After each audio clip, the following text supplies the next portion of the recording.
मती बाब नंबर 21। यरूशलेम में पुरजोश इस्तकबाल। वो यरूशलेम के करीब बैत फुगे पहुंचे।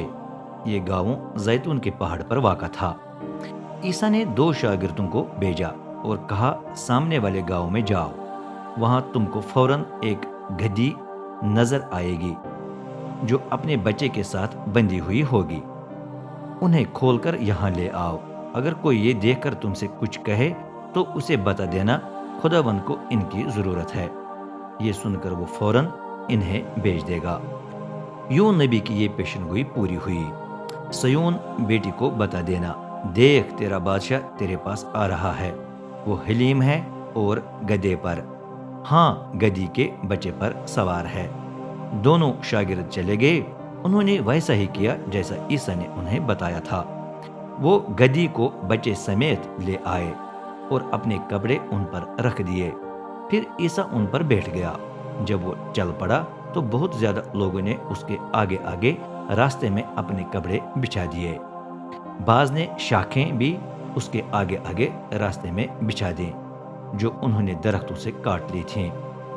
लोग ईसा के आगे और पीछे चल रहे थे और चिल्लाकर ये नारे लगा रहे थे, इब्न दाऊद को होशियाना, मुबारक है वो जो रब के नाम से आता है, आसमान की बुलंदियों पर होशियाना। जब ईसा यरूशलेम में दाखिल हुआ तो पूरा शहर हिल गया। सब ने पूछा, ये कौन है? हुजूम ने जवाब दिया, ये ईसा है, वो नबी जो गुलेल के नासरत से है। और ईसा बैतुल मुकद्दस में जाकर उन सब को निकालने लगा जो वहां कुर्बानियों के लिए दरकार चीजों की खरीदो फरोख्त कर रहे थे। उसने सिक्कों का तबादला करने वालों की मेजें और कबूतर बेचने वालों की कुर्सियां उलट दी और उनसे कहा, कलाम मुकद्दस में लिखा है, मेरा घर दुआ का घर कहलाएगा, लेकिन तुमने उसे डाकुओं के अड्डे में बदल दिया है। अंधे और लंगड़े बैतुल मुकद्दस में उसके पास आए और उसने उन्हें शिफा दी। लेकिन रहनुमा इमाम और शरीयत के उलमा नाराज हुए जब उन्होंने उसके हैरत अंगेज काम देखे और ये कि बच्चे बैतुल मुकद्दस में इब्न दाऊद को होशियाना चला रहे हैं। उन्होंने उनसे पूछा, क्या आप सुन रहे हैं कि ये बच्चे क्या कह रहे हैं? जी, ईसा ने जवाब दिया, क्या तुमने कलाम मुकद्दस में कभी नहीं पढ़ा कि तूने छोटे बच्चों और शीरखारों की जबान को तैयार किया है ताकि वो तेरी तमजीद करें। फिर वो उन्हें छोड़कर शहर से निकला और बैत उनिया पहुंचा जहां उसने रात गुजारी। अगले दिन सुबह सवेरे जब वो यरूशलेम लौट रहा था तो ईसा को भूख लगी। रास्ते के करीब इंजीर का एक दरख्त देखकर वो उसके पास गया, लेकिन जब वो वहां पहुंचा तो देखा कि फल नहीं लगा बल्कि सिर्फ पत्ते ही पत्ते हैं। इस पर उसने दरख्त से कहा, अब से कभी भी तुझ में फल न लगे। दरख्त फौरन सूख गया। ये देखकर शागिर्द हैरान हुए और कहा, इंजीर का दरख्त इतनी जल्दी से किस तरह सूख गया? ईसा ने जवाब दिया, मैं तुमको सच बताता हूँ, अगर तुम शक न करो बल्कि ईमान रखो तो फिर तुम न सिर्फ ऐसा काम कर सकोगे बल्कि इससे भी बड़ा। तुम इस पहाड़ से कहोगे, उठ अपने आप को समंदर में गिरा दे, तो ये हो जाएगा। अगर तुम ईमान रखो तो जो कुछ भी तुम दुआ में मांगोगे वो तुमको मिल जाएगा। ईसा बैतुल मुकद्दस में दाखिल होकर तालीम देने लगा। इतने में रहनुमा इमाम और कौम के बुजुर्ग उसके पास आए और पूछा, आप ये सब कुछ किस इख्तियार से कर रहे हैं? किसने आपको ये इख्तियार दिया है? ईसा ने जवाब दिया, मेरा भी तुमसे एक सवाल है, इसका जवाब दो, तो फिर तुमको बता दूंगा कि मैं ये किस इख्तियार से कर रहा हूँ। मुझे बताओ कि यहया का बपतिस्मा कहाँ से था? क्या वो आसमानी था या इंसानी? वो आपस में बहस करने लगे। अगर हम कहें आसमानी तो वो पूछेगा, तो फिर तुम उस पर ईमान क्यों न लाए? लेकिन हम कैसे कह सकते कि वो इंसानी था? हम तो आम लोगों से डरते हैं क्योंकि वो सब मानते हैं कि यहया नबी थे। चनाच उन्होंने जवाब दिया, हम नहीं जानते।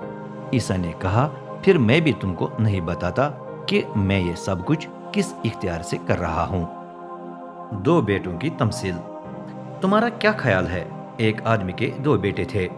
باپ بڑے بیٹے کے پاس گیا اور کہا، بیٹا آج انگور کے باغ میں جا کر کام کر۔ بیٹے نے جواب دیا، میں جانا نہیں چاہتا، لیکن بعد میں اس نے اپنا خیال بدل لیا اور باغ میں چلا گیا۔ اتنے میں باپ چھوٹے بیٹے کے پاس بھی گیا اور اسے باغ میں جانے کو کہا۔ جی جناب میں جاؤں گا، چھوٹے بیٹے نے کہا، لیکن وہ نہ گیا۔ اب مجھے بتاؤ کہ کس بیٹے نے اپنے باپ کی مرضی پوری کی؟ پہلے بیٹے نے، انہوں نے جواب دیا۔ عیسیٰ نے کہا، میں تم کو سچ بتاتا ہوں کہ محصول لینے والے اور کسبیہ تم سے پہلے خدا کی بادشاہی میں داخل ہو رہے ہیں، کیونکہ یحییٰ تم کو راستہ بازی کی راہ دکھانے آیا اور تم اس پر ایمان نہ لائے، لیکن محصول لینے والے اور کسبیاں اس پر ایمان لائے، اور یہ دیکھ کر بھی تم نے اپنا خیال نہ بدلا اور اس پر ایمان نہ لائے۔ ایک اور تمثیل سنو۔ ایک زمیندار تھا جس نے انگور کا باغ لگایا۔ اس نے اس کی 4 دیواری بنائی، انگوروں کا رس نکالنے کے لیے ایک گڑھے کی کھدائی کی اور پہرے داروں کے لیے برج تعمیر کیا۔ پھر وہ اسے باغبانوں کے سپرد کر کے بیرون ملک چلا گیا۔ جب وہ انگور توڑنے کا وقت قریب آ گیا تو اس نے اپنے نوکروں کو باغبانوں کے پاس بھیج دیا تاکہ وہ ان سے مالک کا حصہ وصول کرے، لیکن باغبانوں نے اس کے نوکروں کو پکڑ لیا۔ انہوں نے ایک کی پٹائی کی، دوسرے کو قتل کیا اور تیسرے کو سنگسار کیا۔ پھر مالک نے مزید نوکروں کو ان کے پاس بھیج دیا جو پہلے کی نسبت زیادہ تھے، لیکن باغبانوں نے ان کے ساتھ بھی وہی سلوک کیا۔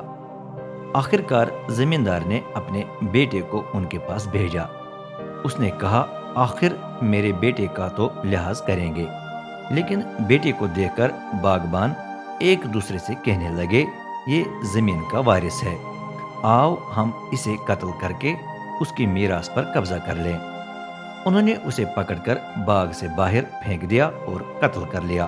عیسیٰ نے پوچھا، اب بتاؤ باغ کا مالک جب آئے گا تو ان باغبانوں کے ساتھ کیا کرے گا؟ انہوں نے جواب دیا، وہ انہیں بری طرح تباہ کرے گا اور باغ کو دوسروں کے سپرد کر دے گا، ایسے باغبانوں کے سپرد جو وقت پر اسے فصل کا اس کا حصہ دیں گے۔ عیسیٰ نے ان سے کہا، کیا تم نے کبھی کلام کا یہ حوالہ نہیں پڑھا؟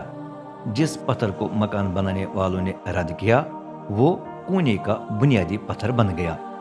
یہ رب نے کیا اور دیکھنے میں کتنا حیرت انگیز ہے۔ اس لیے میں تمہیں بتاتا ہوں کہ خدا کی بادشاہی تم سے لے لی جائے گی اور ایک ایسی قوم کو دی جائے گی جو اس کے مطابق پھل لائے گی۔ جو اس پتھر پر گرے گا وہ ٹکڑے ٹکڑے ہو جائے گا، جبکہ جس پر وہ خود گرے گا اسے وہ پیس ڈالے گا۔ عیسیٰ کی تمثیلیں سن کر رہنما امام اور فریسی سمجھ گئے کہ وہ ہمارے بارے میں بات کر رہا ہے۔